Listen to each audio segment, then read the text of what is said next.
Deepak Chopra once said, instead of thinking outside of the box, get rid of the box. Hello, everyone, and welcome to Nerdy Optometrist, a podcast channel for all things optometry. This is your host, Ukti Vora. Our guest for today is a graduate from Elite School of Optometry, which he graduated in 1989. He completed his MS in clinical optometry from Pennsylvania College of Optometry, Salus University, and has been practicing the science and art of optometry since 1991. He is also a fellow of COVD and is pursuing PhD and fellowship of NORA at present. Along with clinical practice, he follows his interest in academics and was instrumental in establishing colleges of optometry in Chennai, Ludhiana, and Bangalore, along with Sankara Eye Group of Hospitals. Presently, he is the principal of Sankara College of Optometry, Bangalore. He is also an adjunct faculty at Pennsylvania College of Optometry, Salus University, USA. Being interested in optometric education, he is on the board of the Association of Schools and Colleges of Optometry in India and serves as the president on the board of ASCO India. I'm talking about none other than our very own Mr. Aditya Goyal, someone who has inspired not just me but many students like myself. Thank you so much, sir, for being part of this podcast and a warm welcome. Thank you very much, Shukti, and thank you for having me here. And thank you for talking about me so much. I don't think I've done half the things. Well, I think I just introduced a part of your work. We'll be discussing a lot more during the conversation. So, you completed your graduation in 1989. Well, I Yeah. really want to jump directly into my first question. How did you bump into this profession of optometry? I want to know the story. I don't know how many times I repeated that, but then all the same. Optometry to most of us, or rather all of us, was an unknown word. None of us Right. knew it. And most of the people at that time, or even now, I was interested in medicine. So Mm-hmm. I was waiting for admission, blah blah blah, and one fine day I saw a one-fourth page advertisement in newspaper um, talking about baccalaureate in optometry. Uh, Mm-hmm. and Obviously nobody knew elite school of optometry, and it was Shankara Netralia. So all of us had heard of that. So I went Right. over to Netralia. So I asked him, I said, what is this optometry? And I don't think even they had any clue about it at that time. And Mm-hmm. so my next question was, is this something like some graduation? She said, yeah, it is. Chalo, theek hai, let us join that because, let us apply for it. And Right. I applied for it, and there was an entrance test, and got through that. And there I was into optometry without knowing what it was. So all I knew was it had got something to do with eyes, and beyond that, nothing. Well, I feel not. You joined way early. When I think when I joined, I had very limited knowledge about optometry, which was in like 2008, if I'm not wrong. So well, even then we had a very limited understanding of what optometry was. All we need was it's something to do with eyes. But it is so. So you were talking about 2008 Yeah. and asking me about 1984, 85. But that's fascinating, right? Like when I felt, oh, I bumped into this profession, it was like I can't imagine how it would have been for you to make that decision and actually see the change over like decades now. So it's really interesting to know your journey. Uh, See, okay, it's not 2008. Also, even Hmm. 2020, people who apply for optometry, they don't Right. know what it is. So I don't know if we have failed or whatever. But then my idea of joining was okay, fine, let me join and then keep applying for medicine. But once I Hmm. joined, I said, okay, fine, I don't think I need to apply for medicine or anything. It's because we had the best of professors. Right. I mean, they were the ultimate. We can't even think of those professors what we had. We don't have that even in medical colleges. Those kind of people. So we had the deans and dean emeritus, etc., of the best of medical colleges who are teaching us anatomy, physiology. It was absolutely fantastic. So after that, there was no second thought. Why should I go into medicine or anything? Mm-hmm. So Well, when you were teaching me few classes during my masters, I felt the same. So you're flattering me. no, I'll talk about it. The reason we are having this episode is to actually pick your brain and understand your thought process. This is no flattering. This is some a genuine comment which I had mentioned even during at the end of one of the lectures that you took, that binocular vision was something which I always dreaded of as a subject, and I would run away. But when you taught us one class, and I'm like, how can you simplify it and actually make us think in a way which is which actually makes a lot more sense and it sticks with me. So I'm going to pick your brain to understand your thought process and how should we learn the way you do. So my first question is, can you tell me what your thought process is around any concept, whether it's optometry or vision science, whenever you're talking about it, how do you think of a concept to teach us? To answer that question, I think we need to be interested or knowledgeable about basics. It's as simple Mm, as that. So if you start from foundation, the building is going to be strong. But if you start right. from the topmost floor, you'll never be Mm, there because the foundation is not there. So that is the only difference. So all I talk about is make your foundation, your basics very, very strong, and that will lead you everywhere. right. Talking about foundation, in the current conference organized by IVI, you mentioned and you started talking about digital eye strain and eye stress in a fantastic way, where you mentioned that we usually just accept what our seniors or teachers tell us, and that becomes like a gold standard, and then we build beyond it, but we don't really ask questions. What are your thoughts around it? When we talk about basics, right? I feel what you're saying is basic for me, and I just go from there. See, it's a very simple thing, Okti. Now, we, what in IVI, what I talked about was what is responsible for this. I mean, we just Right. take it for granted that accommodation is responsible. So just think about it. Do people who do not have lens, the crystalline lens inside their eye, do they never experience eye strain? If so, then Mm, remove that lens. As soon as the child is born, remove it. So a lot of problems solved. You'll never have cataract. You'll never have eye strain, and you'll never have presbyopia. So everything is right. good. So Right. now, when I ask that question to my students also, or anyone, optometrists or Right. anyone, do these pseudo fakes or fakes, do they never have eye strain?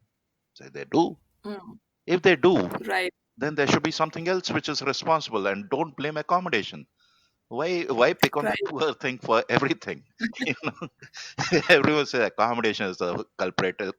Why make it criminal? It is not criminal. So that makes you think what? And Right. actually speaking, then you go into the past. You start reading literature. You start thinking about it. So I can't actually make you think how to think. It's only Right. so you have your basics with you and build upon those basics. So I'm not really certain. Even I used to say that accommodation is responsible and used to work on accommodation, blah blah blah. But just thought about it. So then you start realizing that it is not accommodation alone. There should be something else also. And if Right. it is convergence, then do people with one eyes never have a eye strain? Hmm. So we have to think a little more. And then the next question that came to my mind was, if you watch TV for, let's say, the entire day, now you have these football matches. So people who watch Right. TV throughout the day, maybe at 20 feet away or even 10 feet away, do they not experience eye strain? So we Yeah. need answers to those questions. And unless we ask those questions or think about those questions, you're never going to get answers. And that's how this entire innovation and whatever we have today, all that has come out of those questions. So we have had Right. great thinkers, and I think all of us can think, but we refuse to think. Right. And I feel also, I have to say, for at least I can talk about myself, is sometimes we stop questioning. We just take it, okay, you have said it. That's it. I Yeah. So we take it that on the face value. right, absolutely. If Right. Aditya says this, a lot of my students take it on the face value. Don't do it. Question me. Think about it. Right. I may be wrong, and in number of cases we are wrong. Right. So why don't we think about what we are talking or what we are thinking? So we have to question that. I think that is such an important lesson even for me. Like, why are you doing, or why is this happening? The question why should never stop from your, like, any activity that you're doing, whether it's optometry, whether it's in your life. I feel that always has to be there to bring up innovation, to keep your thinking process on. See, that's a problem that I face in the class if and when I'm teaching. Now, because if I ask a question, the next question is why. Right. So these people are, I think most of them must have nicknamed me why or what, and I must be, people must be think. I'm sure they must be talking about it. Though probably when I quit teaching, then I'll get to know what all I was called. Now when I ask them what is my nickname, they don't tell me. I want to know my nicknames. One of them, I know for sure, I'm called NRA PRA behind my backs because I talk a lot about NRA PRA in binocular vision. Right. So I'm sure a lot of my students call me NRA PRA. वो आ गया NRA PRA आ रहा है. Well, I have to say, but there is another thing about your teaching which I actually want to highlight and learn a little more is every time you have taught, whether it is in the class, whether it's during seminars that I listen to, or during conferences, I find you as a storyteller. You always teach in a way from asking whys to actually showing us optometry, binocular vision, whatever part you're teaching through a journey. How can one develop that skill? I seriously don't know, but I love stories and I love storytelling. So I think you can learn your anything if you take it as a story. You just go and keep building your thread, Mm, and you continue, and everything. It's very logical, and if it is illogical, then something's wrong somewhere, mm, isn't it? You go to a movie theater and you watch a movie. That's how you keep a person engrossed throughout those 2.5, 3 hours. But then, if that movie does not have a straightforward storyline, right. you are not interested anymore. Correct. So that's how I feel. If we are talking of anything in human body, it's so beautifully knit. Mm, Human body is a wonder. Not only human body, all the entire nature is a wonder, right. and it is very, very logical. The problem is we do not understand most of it, and we have found shortcuts, and that's not the right approach. For example, I'll just give you a simple example. It's not a class in binocular vision, I'm sure, but then if you have spasm of accommodation, Mm-hmm. what do? We start putting cycloplegics, right? Right. That's not the solution. There should be a reason for that spasm, Right. correct? So if we go into the depth of it and find out the reason for that spasm, will we not be able to help my patient much better as compared to just giving cycloplegics? It's something like I have a headache and I take paracetamol without knowing what the reason is.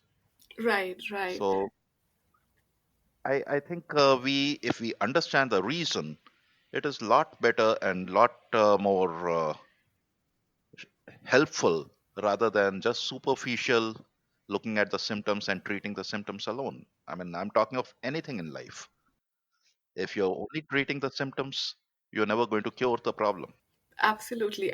All these lessons that you're pointing out, like, keep asking why, go into the depth and understand the actual cause of the problem versus just focusing on the superficial symptoms. I think that's something that I feel we all sometimes try to miss out and try to find shortcuts, which will be just like a band-aid for a temporary time, but it will definitely come back to you when you're not prepared. Absolutely.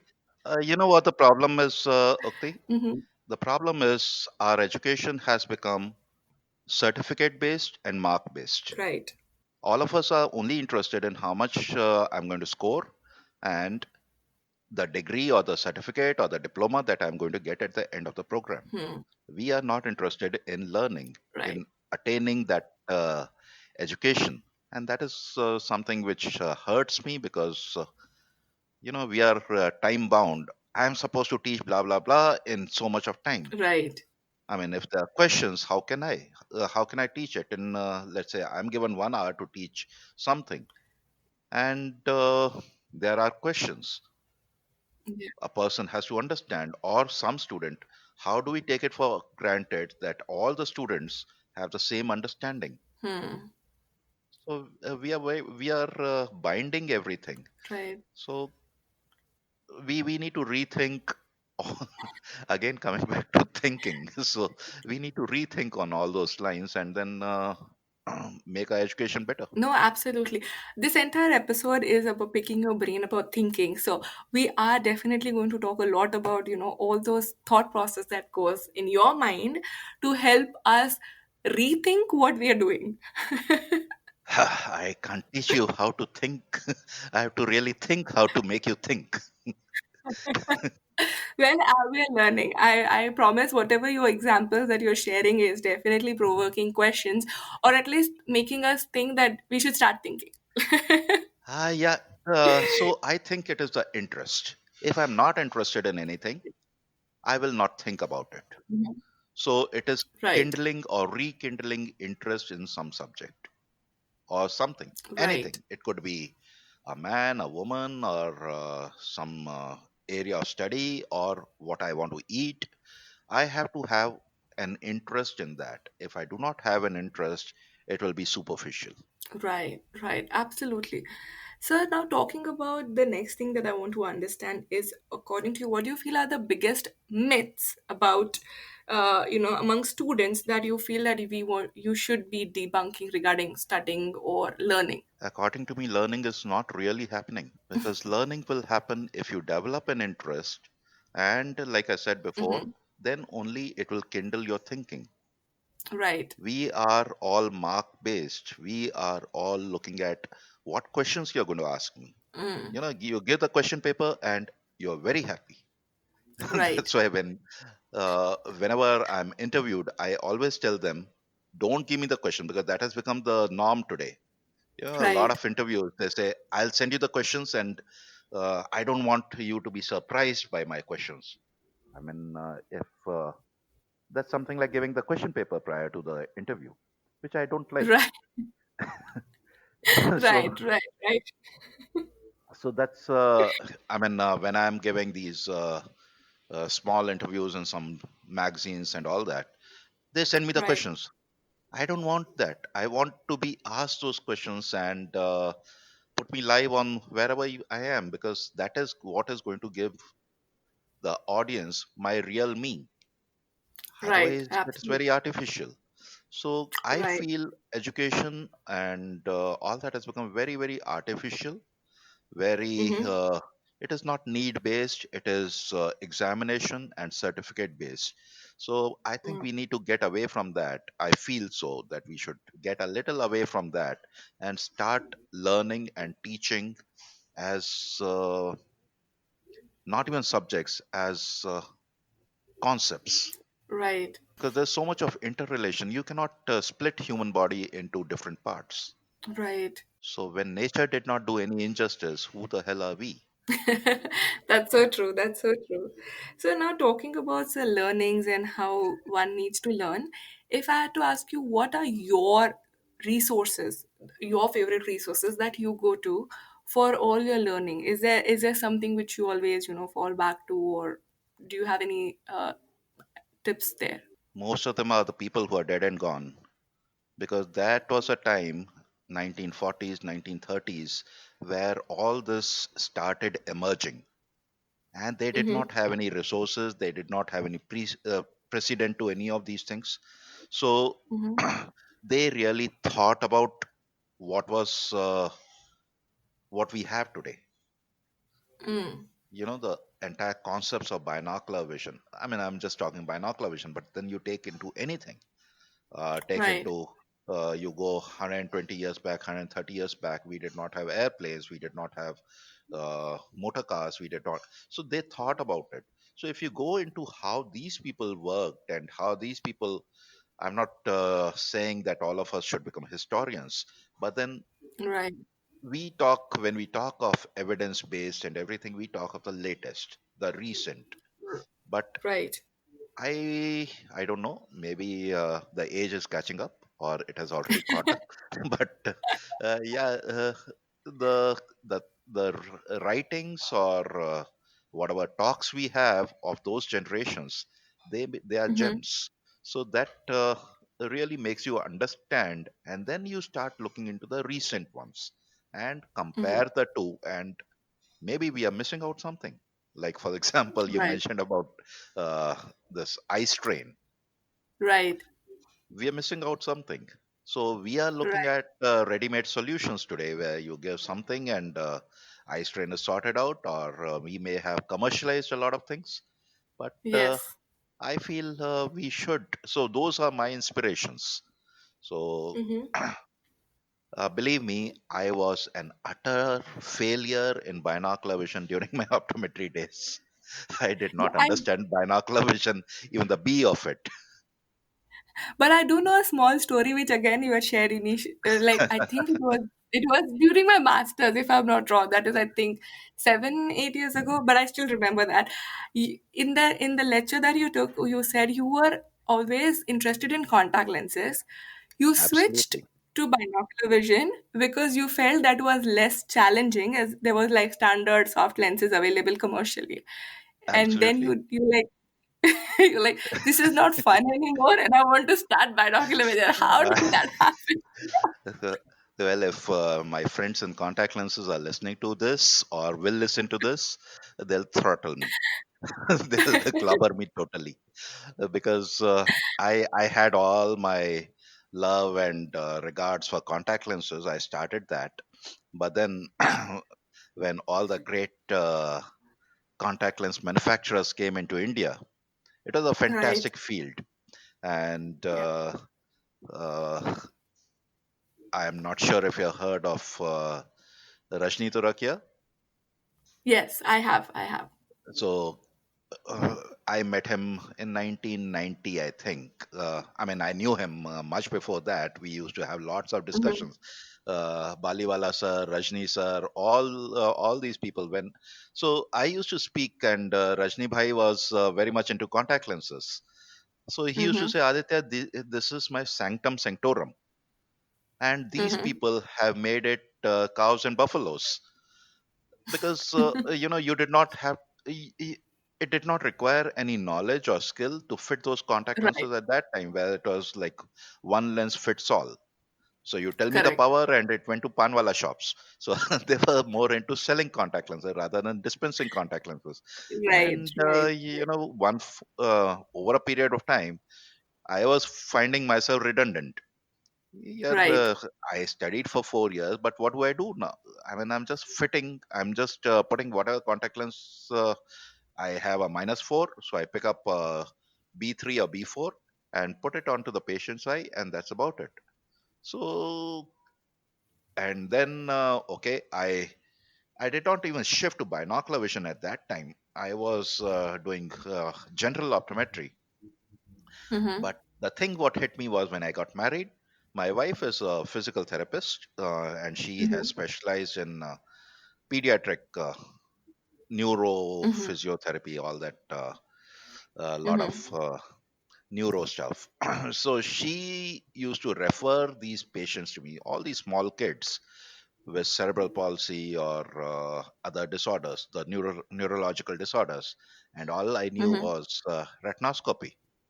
because Right. these kids will not sit in front of a slit lamp, or they'll not get themselves uh, fundus evaluated. All I could do was retinoscopy, and all of them I'll Mhm. find some refractive error, prescribe glasses, dispense glasses, and the first thing they do is when it is on their face, they pick it out and throw it on your face. So I, I knew something was wrong, but what was wrong, I didn't know. And Right. those were the times when internet was not happening, and so I always tell this. I was the first person to purchase Shyman and Wick. The Oh. so I went to a bookstore, a medical bookstore. I saw this Mhm. book over there, and I had never heard of it because the internet was something which was, we used to purchase. You'll be the kids who are listening today; they will be surprised. We had to we had those. We used to purchase those CDs with Right. internet Yes. packages, 25 kbps, 50 kbps. Today, if you talk a kbps, they laugh at us. So, and it was quite expensive. I used to shell out something like 100 rupees for some 50 kbps pack, Uh-huh. which you will get, I don't know how many GB packs today in 100 rupees. But then those were Right. the times. I'm not talking of dinosaur times. No, no, no. Even I'm aware of the CDs and things. Though Yeah. I was still a kid then, but yeah, I'm aware of, those times. And it used to take, if there was videos were out of question, but even if a email had to be downloaded, it used to take almost Mm. 5 to 10 minutes to download that on those speeds. So anyway, I went to this bookstore and happened to see this book by Shaman and Wick, Mm-hmm. and I said, "How much is this?" Yes, sir, कोई खरीदता नहीं है. So if you want, you take this.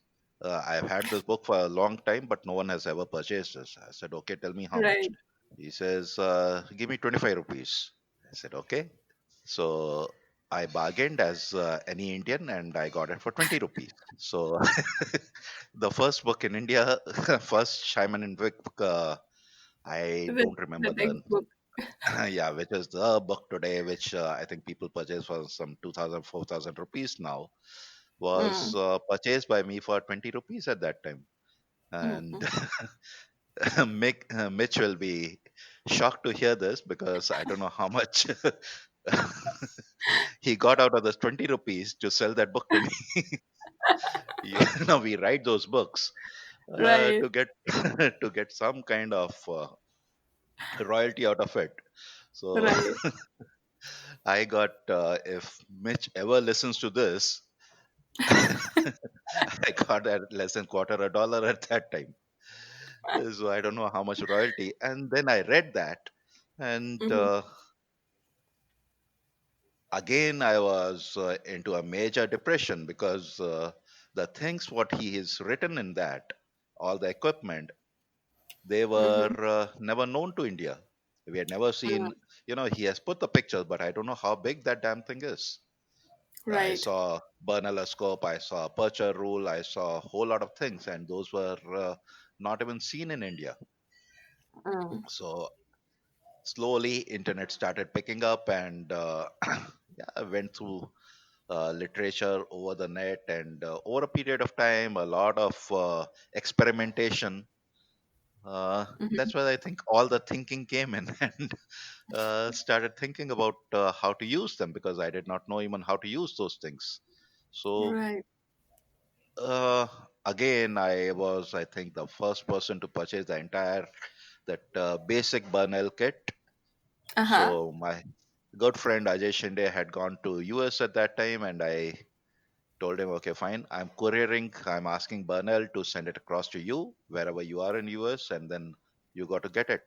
And I think even today he must be cursing. Lakshmi and Ajay, the entire family had gone to US at that time, and it was a suitcase full of equipment, and he must be cursing. I'm sure he must be cursing even today. This bloody character asked me to pick up such a huge pack, and he said it's just a small pack. So Anyway, I got that equipment, and again experimentation, and Mhm. it goes on even today. So Well, today you actually talk and take lectures widely on topics related to vision therapy, neurovision, perception, behavioral, developmental optometry, pediatric optometry, low vision rehabilitation. So I think I'm pretty sure Lakshmi ma'am or Ajay will be more than happy to get that for you. And thank you for diving so deep into the entire scope of. I feel this was an untapped segment of optometry, and I still feel it is. But you driving that force and moving into this, I think was is definitely inspirational and fantastic for many binocular vision lovers and people who have actually benefited by all the services and the treatments that you have brought to India. no, I hope so. I brought something, but there's a long way to go. Absolutely. Now, sir, you do teach in India as well as in United States. Now, talking about thinking and like how students are, if you had to point out any difference when you're talking to students in US, teaching to students in India versus United States, what would that be? Ah, questioning. When it's not United States alone, most of the other parts of the world, when I'm Mhm. talking, I shouldn't use the word teaching, but I should use the word talking, because Mhm. I like to build up a rapport with whoever I'm teaching, in inverted commas. So I say, Mhm. I'm talking to you, and then let us discuss this rather than understand this as a core subject. So Right. when I'm talking, it is a questioning. In India, what I find is most of the people, whatever age they may be, they like to take you at the face value. Whereas Mm. in a number of other places where I'm teaching, in inverted commas, or talking, they question. And Mm. that is one thing very, very important, which is kind of missing in our Mhm. country, where Right. we have given up questioning. We like to just accept whatever is told. Right. I want, and I always say, when Jissa had that Right. The talk on at the IBI. I said, Mhm. I want participation. I want people to question me, because if I'm not questioned, I feel it's just a monologue, which Right. personally I don't like. So this is the difference. Apart from that, all of us have that 1 kg on the top story, so all of us can think. But Mhm. I think questioning is the most important thing, which should be there, and which should be encouraged. Right. Yeah, I definitely feel it is it I'm not sure if it is something on the teacher side or if it's on the student side, to be honest. Sometimes you might be one of the teacher who is encouraging questions, but the students are not used to it. Probably that could be one hesitation. Or it is just that we just want to listen to you. We don't have any questions. See, I was biting my tongue before. I didn't want to say this because I was quite tempted to say that it's not the students alone. I should not blame the students alone. It should be also. I should also blame the teachers for this, because Right. that encouragement from the teachers to question is not there. Right. No, the reason I said is because when I used to teach back in India, even though I knew what I'm talking or teaching about, as a teacher, when you start teaching, there is a hesitation that, don't ask me questions. I feel even teachers do get nervous initially, though Absolutely, now I'm trying to change. absolutely, and that kindles the interest in the student. And I don't think there's anyone who knows everything of Right. everything. So there's no harm if a student asks a question which you do not know the answer. Go back and read and come back and answer that question. And Right. that's what I feel is the learning process, rather than rattling off something which is written somewhere. Right. I think for this part which you mentioned, Nilesh Thite had mentioned a very important thing. It is okay for you to not know something, but make sure you read and follow up and answer Absolutely, it. It 100%, shouldn't be your getaway. I would say 200%, because the idea of teaching is learning yourself also. So I Right. always say that it's a huge amount that I learn when I'm teaching, because there are a number of questions that come to your mind when you're teaching. True. And when the students ask some questions, there's no stupid question. Absolutely, absolutely. That's so true. So now, sir, we've talked a lot about learning, teaching, thinking. Now we're going to go to a little fun segment where, which I like to call as a rapid fire. Like Oh any my God. talk show, I'll be asking you. Like any talk show, I'll be asking you a few questions to know the fun side of Mr. Aditya Goyal. So let me know when you're ready. Are you all set? Shoot. All right. I promise no controversial questions. No, I don't mind controversy. I'm perfectly fine with that. All right. Wonderful. So, my first question: what do you prefer more, teaching or your practice? Both are interrelated. It is one leads to the other. So if I'm practicing and I don't learn, I'm doing injustice. And if I'm teaching and I don't practice, because most of what I teach is out Uh-huh. of my experiences. So both are interrelated and both are symbiotic. Uh, But so I now love both. you love both. Okay, well, I'll let go Absolutely. of that. All right. If you were not an optometrist, which other profession or career do you feel you would have been pursuing? Story writer. Amazing. If we were to write a book, an autobiography about your journey, what would the title be? Optometry, the religion. Wonderful. Now, talking about your favorite destination that you have been there or you would like to visit. I love mountains. So any mountain is the ultimate thing for me. Awesome. What do you do during your downtime or when you're relaxing? Your hobbies or anything that you do during your downtime? Music, Music? All right. Wonderful. Uh, If you had to interview one celebrity, who would that be? Dr. A.M. Skeffington, father of behavioral optometry. Hmm. Awesome. Oh my God. I really wish that would have been possible. I don't know if you know, but then he was a founder of OEPF. Mhm. Now, one positive thing that has happened during this COVID lockdown. Positively, again, teaching, because it has made me think how I can possibly teach Right. without seeing a person in front of me, and Hmm. again, think how to teach in different ways. That's so true. That's so true. So it has kindled an interest, and from Hmm. clinical perspective, how I can do my therapies without the patient being in front of me. So Mm. that has done a lot of good to me, to Hmm. us, and where we are doing fantastic therapies, whether the person is in India or US or Australia or wherever, and we are able to bring results and we are able to show results. So what we talk about doing the evaluation, Hmm. I don't call them online therapies. I devised a new word, a new phrase, I should say, Hmm. supervised teletherapies.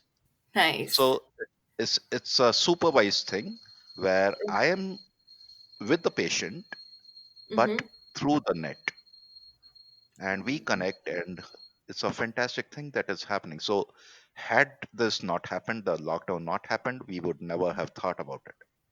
Absolutely, absolutely. That has definitely changed the entire, I would say, healthcare delivery system of instead Yeah, of I think you can tell that better. yes.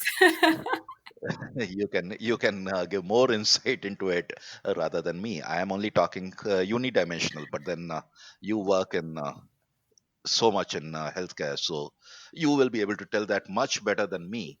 and it's fantastic. It's something which is going to change the way we think about health delivery and also how we are going to proceed in future. Right, absolutely, absolutely.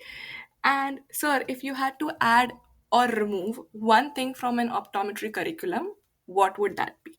What I would like to add is interrelation of different subjects, because that is something which is missing, and a Right. very, very good amount of practice management rather than a subject.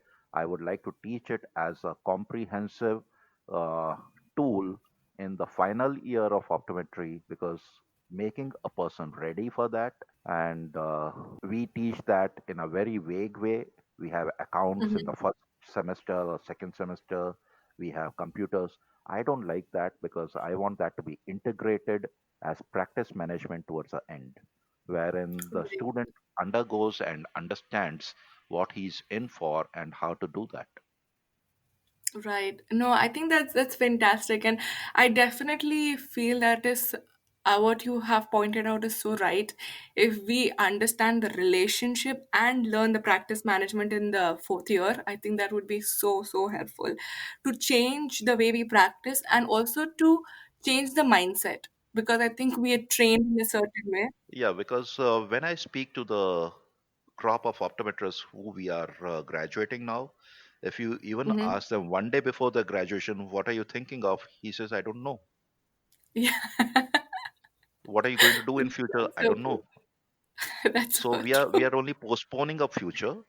And Right. one thing what I would like to bring about is not as a subject, but then understanding that all the subjects are interrelated. Because when we teach Mm. physical optics, geometric optics, any optics, they don't know why we are teaching them. Right. If we teach microbiology, if we teach the basic sciences like anatomy, physiology, they don't know why we are teaching them. So interrelate that and relate that to core optometry, and then that will kindle a lot of interest in learning those subjects rather than going through it and going through like a motion and then passing those subjects. Right. Oh, absolutely, absolutely. I think you are actually developing and working towards the curriculum, but I think this is fantastic thing if we could add it. And I definitely cannot agree more that how students would benefit it. So that was the end of a rapid fire. As promised, it wasn't that difficult, right, sir? Not at all. I thought you'll ask me very difficult questions. No, no, no. We want to have fun. As I promised, no controversies, just fun. That's what Nerdy Optometrist is all about. I was waiting for controversies. So you don't shoot me, others will shoot me. Well, we really get inspired by you, sir. So we want you to be safe, and that's the reason I think we want to stay away from any such thing. Uh, Coming to my last question before I end this podcast is one takeaway message or your mantra which you would like to share with the students and my listeners. Live happy and enjoy. Enjoy your life. You only live once. That's so beautiful. Wonderful. I couldn't agree more. Thank you so much, sir, for all the inspiring learning, helping us rethink the way we think, making us understand that how important it is to go back and learn your basics. That's the core, and keep questioning as that will lead you to a much satisfactory practice versus just doing something monotonous. So thank you so much, sir, for all your inspiring thoughts and conversation. Thank you very much, Shakti. It was wonderful talking with you.